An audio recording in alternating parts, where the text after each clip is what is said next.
तो अब ये जॉइंट मैनिपुलेशन की क्यों जाती है, सबसे पहले तो ये देखते हैं। देखिए, जब भी थेरेपिस्ट के पास कोई पेशेंट प्रेजेंट होता है तो उससे हमें मूवमेंट लेनी होती है। चूँकि उसकी मूवमेंट जो होती है, उसका जॉइंट जो होता है लॉक हुआ होता है, उसको ठीक करने के लिए हम एक थ्रस्ट अप्लाई करते हैं जिससे मूवमेंट अलाउ हो जाती है। उसके बाद जो मैनिपुलेशन है, ये जॉइंट मैनिपुलेशन है, ये ब्रिज का काम करती है कि जिससे फर्दर जो एक्सरसाइज वगैरह हैं वो करने में आसानी रहती है। अब जॉइंट मैनिपुलेशन किन किन पेशेंट पे की जाती है ये देखना बहुत ज़रूरी है। देखिए, अगर आपको कोई क्रॉनिक पेन है जिसमें आपके एक्सरे एमआरआई वगैरह बिल्कुल क्लियर हैं, तब हम जॉइंट मैनिपुलेशन कर सकते हैं। इसके अलावा आपका कोई जॉइंट लॉक हो चुका है उस तब कर सकते हैं, और अगर आपके मसल स्टिफ हैं तब कर सकते हैं।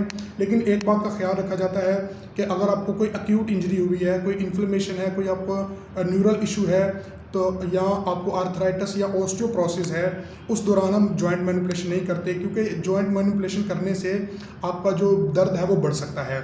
अच्छा, अब इसको किया क्यों जाता है वो अब मैंने आपको बता दिया, किन पेशेंट्स पे की जाती है वो मैंने आपको बता दिया। इसका असर होता है लेकिन बहुत थोड़ा, इसके जो बेनिफिट्स हैं वो बहुत थोड़े अरसे के लिए होते हैं। लेकिन जब तक फॉलो अप एक्सरसाइजेज ना करवाई जाए तो ये दोबारा दर्द जो आपको शुरू में हो जाती है।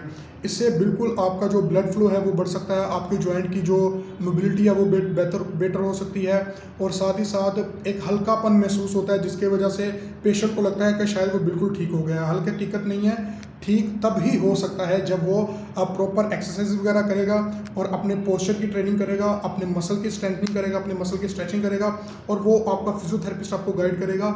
और साथ ही साथ फिजियोथेरेपिस्ट आपको असेस करने के बाद ये बताएगा कि आपको आया जॉइंट मैनिपुलेशन की ज़रूरत है या नहीं।